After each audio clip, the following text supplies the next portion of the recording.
아프리카를 탐험하던 한 탐험가가 길이 멀고 힘이 들기 때문에 현지 가이드를 하나 고용을 했습니다. 짐을 옮기기도 하고 또 길을 안내하기도 하는 그런 역할을 맡았던 가이드죠.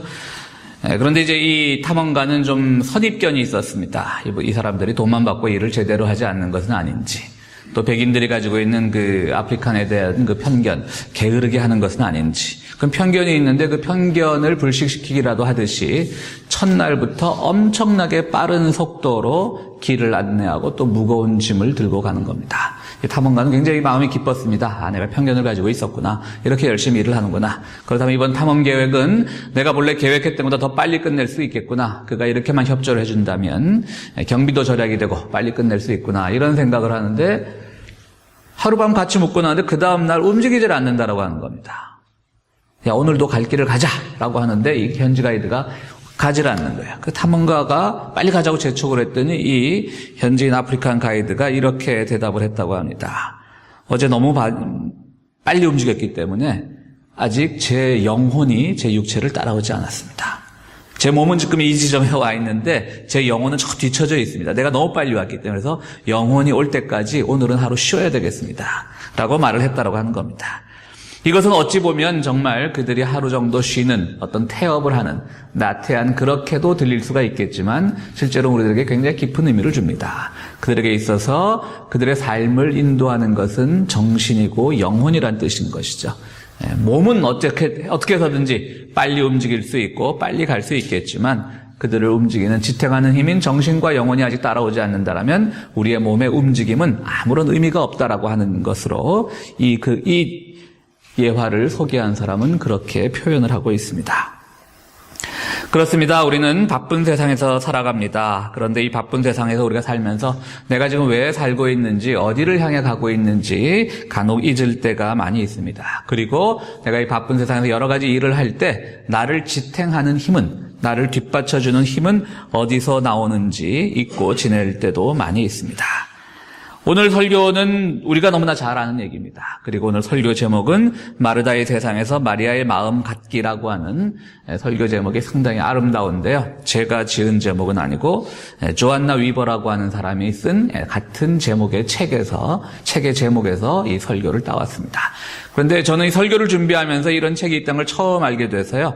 이 책의 내용은 아직 잘 알지 못합니다. 그러나 아마도 이 책의 제목을 봐서는, 또 오늘 제가 설교하는 이 제목으로 따온 것을 봐서는 그분도 제가 오늘 전하려고 하는 하나님의 말씀과 같은 생각을 갖고 있지 않나 해서 비록 책은 읽어보지 못했지만 제목만 따왔습니다. 이쁘지 않습니까? 제목이 마르다의 세상에서 마리아의 마음 갖기.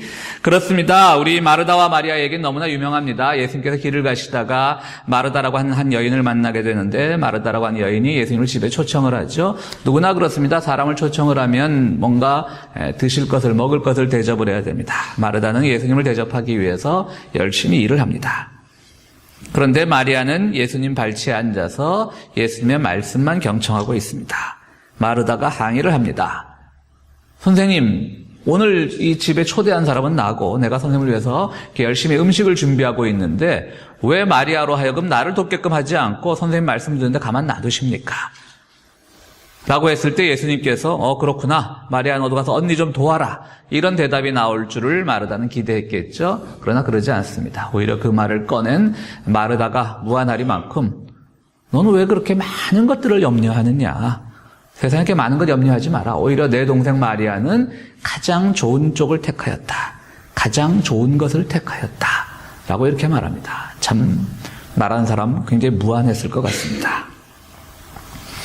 오늘 이 이야기는 참 우리 교회 생활하면서 또 우리가 하나님의 말씀을 듣고 예배에 참석하는 것도 중요하지만 또 우리가 함께 교제를 나누기 위해서 주방에서 봉사하고 또 우리 청소로도 봉사하고 많은 봉사들이 있는데요. 그런 봉사의 행위들을 참 깎아내리는 듯한, 또 그 봉사의 의미를 무의미하게 만드는 듯한 그런 오해의 소지가 있는 말씀이어서 우리 교회에서는 참 설교하기가 좀 어려운 부분이면 틀림없습니다.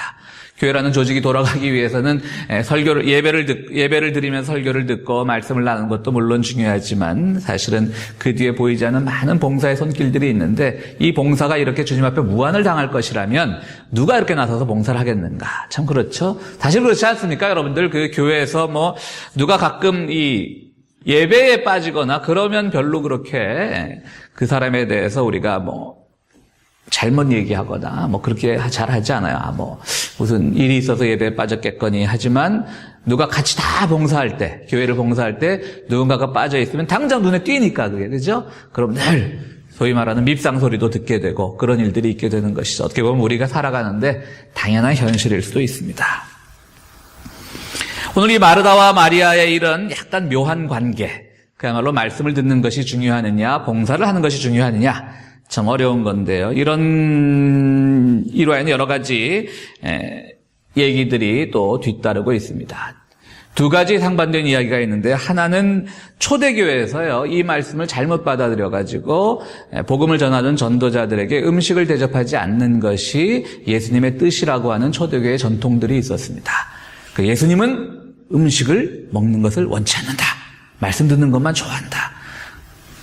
초대교회 전도자들이 얼마나 배고팠겠습니까? 그죠? 교통편도 없는데 걸어 몇십 리를 걸어서 정말 며칠을 그냥 사막에서 잠을 자면서 어느 마을에 찾아갔는데 밥 안 줬을 때 얼마나 섭섭했겠습니까? 그러니까 그들도 초대교회 이 전도자들에게 식사를 대접하지 않았던 전통으로 받아들인 사람들도 이 본문은 잘못 이해한 걸 겁니다. 반면에 이런 전설도 있습니다. 역사적으로, 문헌적으로 진실이라고는 할 수 없겠지만 교회에 내려오는 전설 가운데 하나인데요. 마르다, 즉 일을 했던 그날, 일을 했던 마르다가 예수님이 부활 승천하신 후에 지금의 프랑스 지역으로 가서 유명한 복음 전도자가 되었다고 합니다. 이날 주님께서 자기에게 무안을 주셨던 그 사건이지만 여기서 깊은 깨달음을 얻어가지고 프랑스 지역으로 가서 유명한 전도자가 됐는데요. 이 강 이쪽 편에서 이 마르다가 설교를 하고 있는데 강 저쪽 편에 있던 청년이 그 마르다가 설교가 너무 은혜롭다는 소문이 나갔고 마르다의 설교를 듣기 위해서 강을 헤엄쳐 건너오다 그만 익사하고 말았습니다.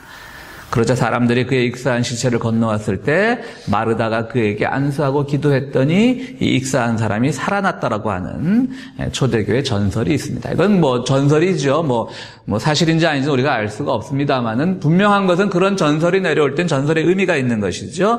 오늘 본문에서는 마르다가 마치 마리아에게 뒤처져 있는 존재로 주님 앞에서 굉장히 혼날 만한 일을 한 존재로 그려지고 있지만 실제로 초대교회 전통에서는 마르다가 그만큼 위상이 높았다라고 하는 것이죠. 사람을 살릴 만한 영적인 능력이 있었다라고 하는 것이 초대교회 사람들의 생각인 거죠. 이처럼 마르다와 마리아의 이야기는 어렵습니다. 한편으로는 초대교회에서 전도자들에게 음식을 대접하지 않는 전통으로 남았는가 하면 또 한쪽 전통에서는 마르다야말로 정말 죽은 사람도 살릴 수 있는 그런 신비한 능력을 가진 사람으로 이렇게 인식이 되고 있던 것입니다. 분명한 것은 오늘 우리는 단순히 주님께서 어떤 봉사의 행위, 마르다가 보여주었던 그런 열심의 행위를 탓하는 것은 아니라고 하는 것입니다. 분명한 것은 주님께서는 이 사건을 통해서 우리들에게 전해주고 싶은 말씀이 따로 있었다라고 하는 것이지요. 분명히 마르다가 무안은 당한 것은 맞습니다. 얼마나 창피했겠어요. 열심히 일하고 있는데 예배나 잘 드려 이거거든요.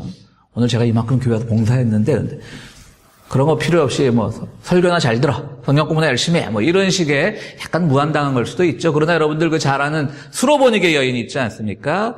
예수님이 오늘날 그 시리아 지역에 갔을 때 그 이방 지역의 여인이 예수님께 와서 말씀을 듣기를 원하니까 예수님께서 그 여인을 떠보기 위해서 이방인들을 개와 돼지에 비교하면서 이방인들은 하나님의 말씀을 거룩한 것을 먹기에 적당하지 않다라고 하니까 수로보니게 여인이 뭐라고 대답하죠? 그 말씀은 옳지만 그러나 개들도 밥상에서 떨어지는 부스러기는 먹을 수 있지 않습니까? 오늘 잘 아는 얘기시잖아요. 그죠? 어떻게 보면 수로보니게 여인이 예수님께 더 무안을 당했죠. 사실 오늘 마르다가 당한 무안은 무안 아닐 수도 있습니다. 개처럼 취급당하고 그런데 그 여인은 오히려 주님의 말씀을 사모해서 그 비유를 비유로 받아들여서 개들도 주인 밥상에서 떨어지는 부스러기는 먹을 수 있습니다. 라고 하는 그 수로보니게 여인과 예수님의 대화를 생각한다면 마르다는 분명히 그렇게 창피를 당한 상황은 아니라고도 할 수가 있습니다. 그럼 오늘 우리는 첫 번째로 이 마르다와 마리아에 대해서 주시는 하나님의 예수님의 메시지가 무엇인가를 생각해 볼 때요. 첫 번째 메시지는 우리가 세상을 살아가면서 무엇에 대해서 몰두할 것인가를 생각해 보라고 우리에게 가르침을 주고 계십니다. 과연 우리가 전적으로 헌신해야 되고 전적으로 몰두해야 될 것이 무엇인가를 가르쳐주고 계신 것이죠. 우리는 일에 빠진 사람들을 워커홀릭이라고 하지 않습니까? 열심히 일합니다. 이 경쟁사에서 남보다 열심히 일해서 더 많은 부를 축적하고 그 행위 자체를 누구도 비난할 수 없습니다. 그래서 그렇게 성공한 사람들은 또 젊은 사람들 앞에 우리 예전에 이명박 씨가 그랬듯이 내가 해봐서 아는데 왜 니들은 안 하느냐 이런 식으로 하면서 굉장히 자기의 열심히 일했던 걸 강조를 하죠. 분명히 열심히는 좋은 겁니다. 우리가 열심을 탓할 수 없죠. 그 열심히 일했던 사람들의 눈에는 조금 뒤처지고 조금 가난하게 살면 다 무능력해 보이는 사람으로 보이죠. 그러면 한 번 더 우리가 깊이 들어가 생각을 해보면요, 그분들이 열심히 일했던 것은 분명히 성실한 것이고 존경받을 만한 일일지 몰라도 무엇을 위해서 열심히 일했냐는 것이죠. 결국은 그들의 부를 축적하고 그들이 나서 잘 봐, 나만큼 알면 너희들도 부자 될 수 있어, 이거를 강조하는 것 말고는 그것이 어떤 공익적인 의미, 어떤 이웃을 위한 의미를 가지냐는 것이죠. 이것이 성실이라고 하는 의미가 주는 함정인 겁니다. 누구나 나태해지지 않고 누구나 열심히 살아야 되는 겁니다. 누구나 땀 흘려 살아야 되는 것이고요. 주님께서도 그 땀 흘려 사는 자들에 대한 보답을 분명히 해주실 것이지만 왜 그것을 하고 있는지, 내가 무엇 때문에 그렇게 달려가고 있는지를 생각하지 않는 것이죠. 오로지 성취만을 위해서 달려간다라고 하는 것은 결코 옳은 것이 아니죠. 분명히 마르다는 훌륭한 일을 했습니다. 주님을 모셔다가 그 주님이 얼마나 배고팠겠습니까? 대접을 하는 것 좋은 일입니다. 그 자체는 탓할 일이 전혀 아닌데 무엇을 위해 하느냐, 그 마음이 어디에 가 있었냐면 정말 이 배고픈 일을 위해서 내가 봉사하고 이분이 더 하나님의 나라의 진리를 더 잘 전달할 수 있도록 그분에게 어떤 영향을 공급하고, 이것이 그녀의 목표가 아니라 나는 그 사람을 대접했다, 나는 하나님의 아들을 대접했다, 나는 그를 위해 희생을 했다라고 하는 것을 과시하고 싶었던 것이죠. 결과가 우선이었던 겁니다. 성취가 우선이었던 겁니다. 그런데 가만 보니까 자기 동생은 쉬고 있는 것처럼 보이거든요.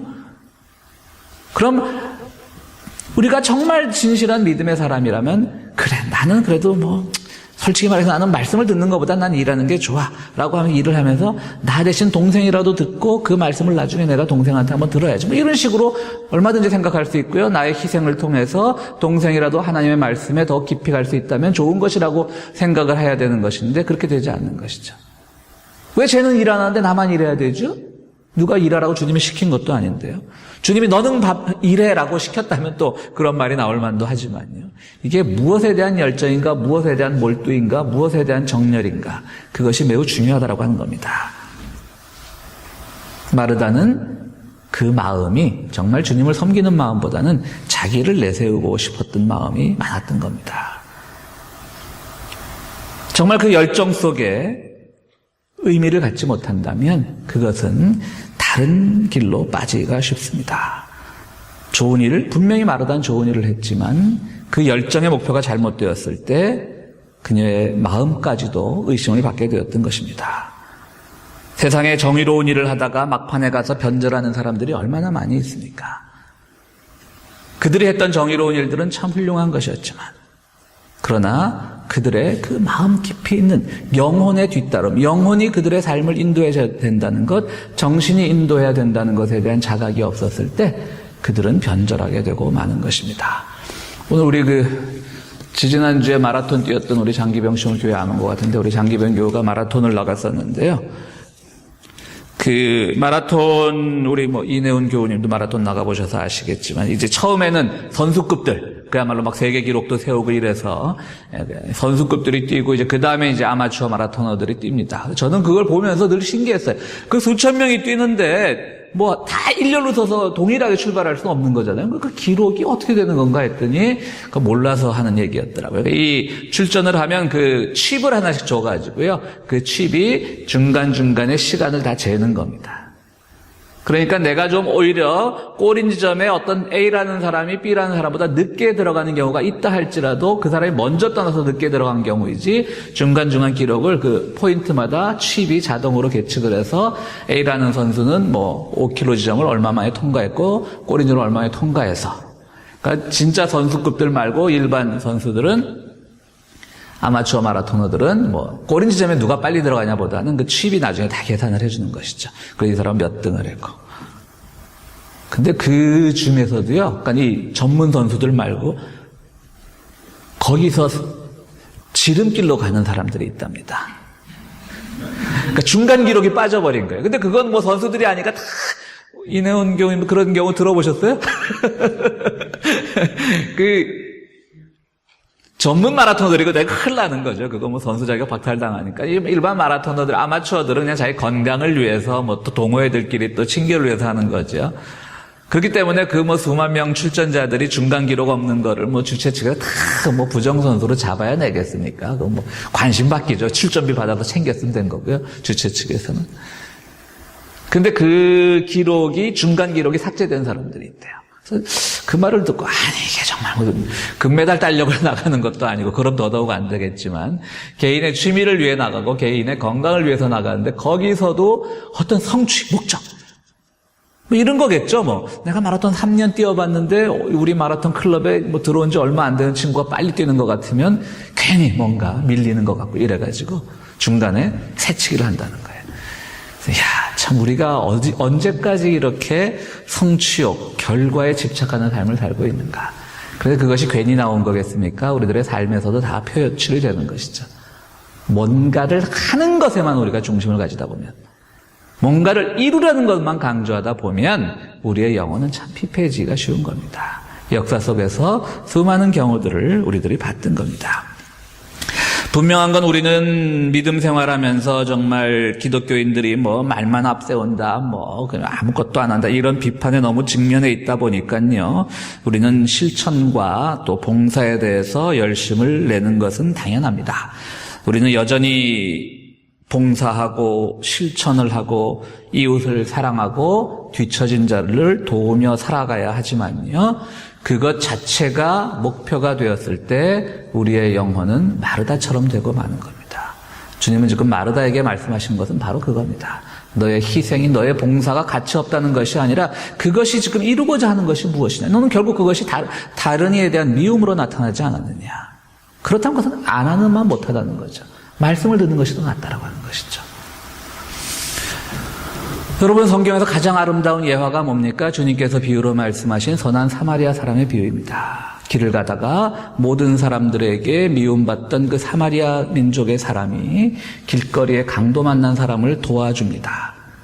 이스라엘 종교의 지도자급인 제사장들도 서기관들도 다 그냥 모른 척하고 지나가지만 오히려 홀대받고 냉대받던 선한 사마리아 사람이 강도 만난 사람을 도와주고 그를 여인숙까지 데려다 줍니다. 얼마나 아름다운 예화입니까?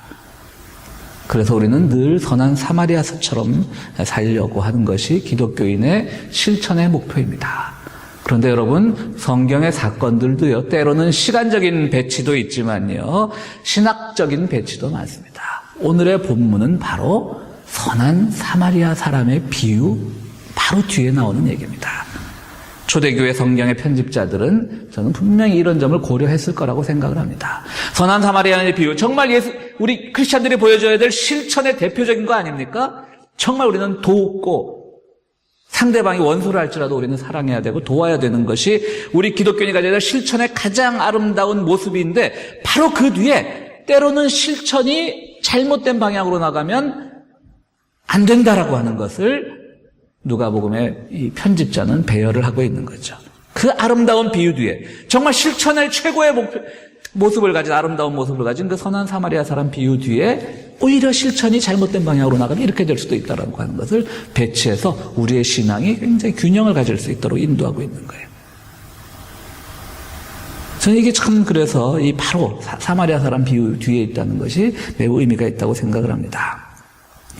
그렇습니다. 우리는 세상을 살면서 실천하고 돕고 사랑하며 살아야 되지만요, 그것이 그 자체로만 목표가 될 때, 즉 마리아적 영성을 갖지 못할 때 그것은 잘못된 길로 가기가 쉽다라고 하는 겁니다. 바로 그런 점에서 두 번째로 오늘 우리가 마리아를 통해서 배울 수 있는 사실은요, 마리아는 바로 그 순간 예수님과 예수님에 대한 생각과 그가 무엇 때문에 살아야 되는지 삶의 의미에 대한 몰두를 했던 것입니다. 일에 대한 몰두 정렬이 아니라 무엇이 삶의 의미고 무엇이 초월적인 의미인 건지 예수님의 관심을 배우고 예수님의 방향성을 배웠던 것입니다.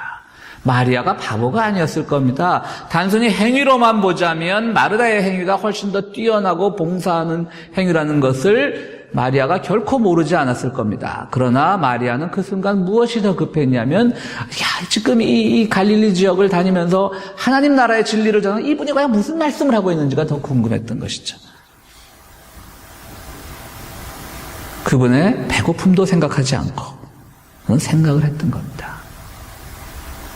우리 세상을 살아가면서 정말 많은 것들에 노출이 되기가 쉬운데요. 그 노출된 세상 속에서 우리는 나 자신을 드러내기 위해서 때로는 가면을 쓰고 살아갑니다. 유명한 심리학자인 그 융은 페르소나라는 말을 씁니다. 가면이라고 하는 말인데요. 우리가 상대방과 어떤 거래나 계약을 하거나 만남을 하기 위해서 우리는 늘 페르소나라고 하는 가면을 쓰고 있다고 하는 겁니다. 그래서 자기의 영혼을 숨긴다라고 하는 것이죠. 뭐냐면 그렇지 않습니까? 우리가 솔직히 말해서 우리가 교회 올 때 쓰는 이 페르소나와 우리가 일상에서 하는 페르소나는 다르거든요. 그렇기 때문에 사실 우리가 욕을 먹는 건데 저도 마찬가지일 겁니다. 아마 가장 많은 페르소나를 가지고 있는 직업이 목사가 아닐까 생각도 해봅니다. 다양한 사람들의 사람을 만나면서 종류의 사람들을 만나면서 교인들을 만날 때 제가 쓰는 페르소나와 또 내 친구들을 만날 때 쓰는 페르소나와 가족을 만날 때 쓰는 페르소나는 다를 겁니다. 그런 점에서 어쩌면 목회자들이 그래서 욕을 먹는 건지도 모르겠습니다. 진실성이 없어. 우리 항상 페르소나, 이 교인들에게 보여주는 모습을 보여줘야 되니까요. 근데 우리들도 마찬가지죠. 너무나 세상의 일에 몰두하기 위해서 우리는 자꾸 페르소나만을 강조하다 보면 이 페르소나가 곧 자신인 것처럼 잠시 내가 그와 대화하기 위해서 그와 거래하기 위해서 잠시 내 얼굴에 뭔가를 아버지로서 또는 친구로서 벗으로서 목사로서 장로로서 교인으로서 또 친구 중에서도 정말 허물없는 친구로서 그냥 친구인지 아닌지도 모르는 사람을 만날 때 우리는 다양한 가면을 쓰는데 그럴 수밖에 없다선 치더라도 어찌 보면 그것을 쓰다가 너무 쓰다 보니까 그것과 자신의 깊은 내면의 관계를 혼동을 해버린다라고 하는 것이죠. 깊이 있는 생각을 하지 않는다라고 하는 겁니다. 마리아는 오늘 이렇게 얘기하는 겁니다. 페르소나를 벗어라. 그리고 정말 마음속 깊이 있는 그 영혼의 울림의 귀를 기울이라고 하는 것입니다.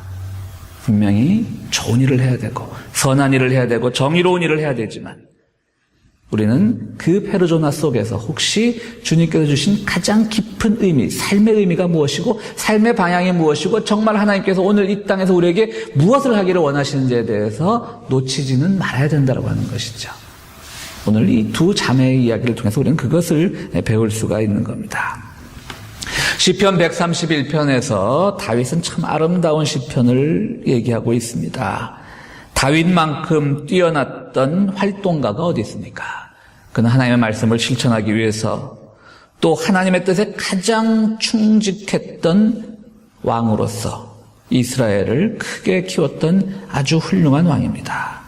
그런데 그는 딱 3절밖에 안 되는 시편 131편에서 이렇게 아름답게 노래합니다.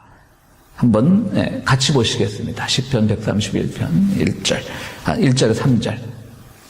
우리 같이 한번 다 보이시죠? 한번 같이 읽겠습니다. 주님, 이제 내가 교만한 마음을 버렸습니다. 오만한 길에서 돌아섰습니다. 너무 큰 것을 가지려고 나서지 않으며 분에 넘치는 놀라운 일을 이루려고도 하지 않습니다. 오히려 내 마음은 고요하고 평온합니다.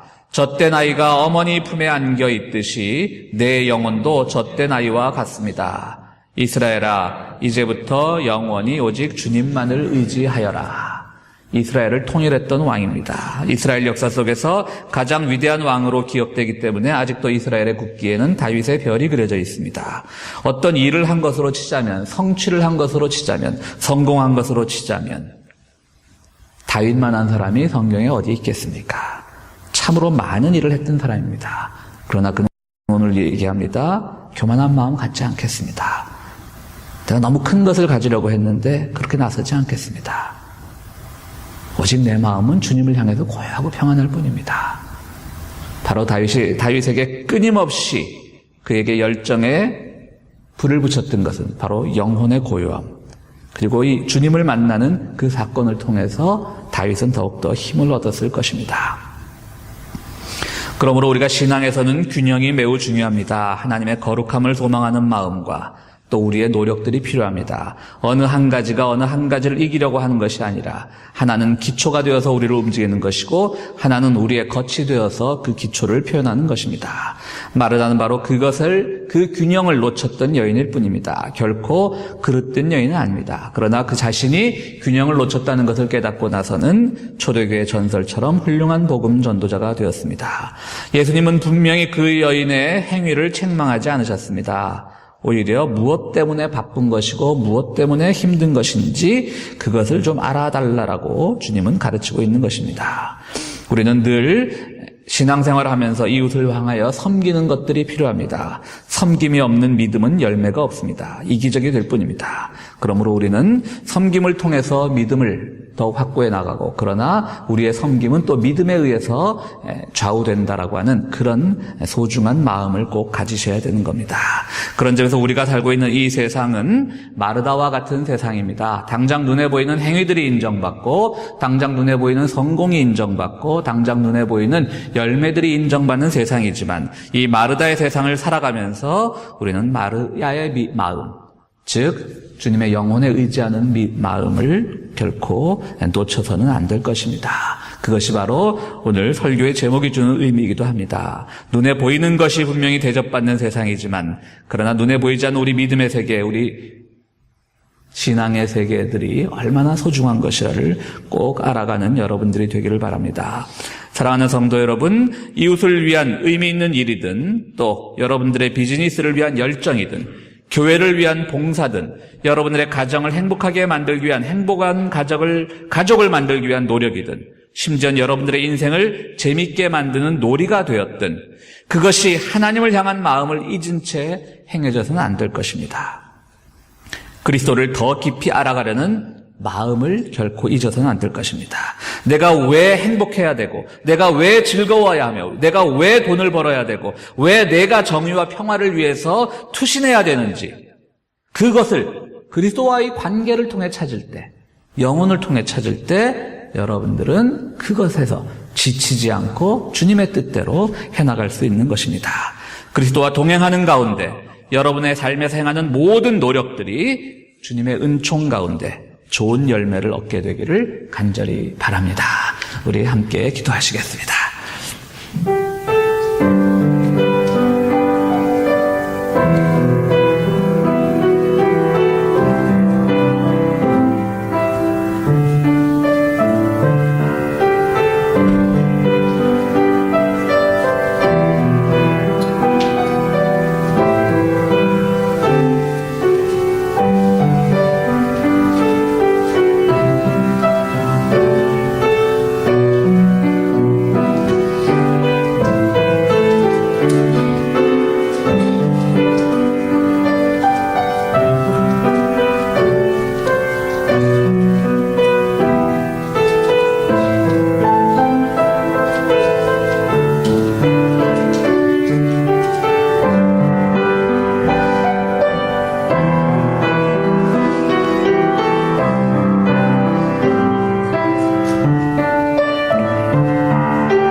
거룩하시고 자비로우신 하나님, 저희들에게 귀한 실천의 의지와 또 우리가 그것을 행해 나갈 수 있을 만큼 많은 생각을 주심을 감사드리옵나이다. 그러나 그것만이 우선이 될 때, 그것이 우리 인생의 목표가 될 때, 때론 우리가 길을 벗어나기도 쉽고 또 중간에 지치기도 쉽습니다. 주님, 우리 마음에 늘 주님을 향한 마음을 가질 수 있도록 주여 도와주시옵소서. 말씀의 진리 가운데 거할 때 주님께서 우리가 이 땅에 살아가면서 행해야 될 모든 실천의 일들을 가르쳐 주심을 알고 있습니다. 주여 도와주시고 우리를 늘 붙들어 주시옵소서. 그래서 우리가 주님을 의지할 때 우리가 더 많은 것들을 이룰 수 있음을 깨닫는 이 시간 되기를 원합니다. 아버지 하나님, 주님 앞에 귀한 예물을 드립니다. 우리가 예물을 드릴 수 있도록 주님께서 우리 삶의 현장에서 열심히 일할 수 있도록 인도하여 주심을 감사드립니다. 우리가 그 일을 할 때마다 하나님의 영광, 하나님께 영광을 돌리는 일임을 늘 깨닫고 우리의 삶의 현장에 축복하여 주시옵소서. 예수 그리스도 이름으로 기도하옵나이다. 아멘.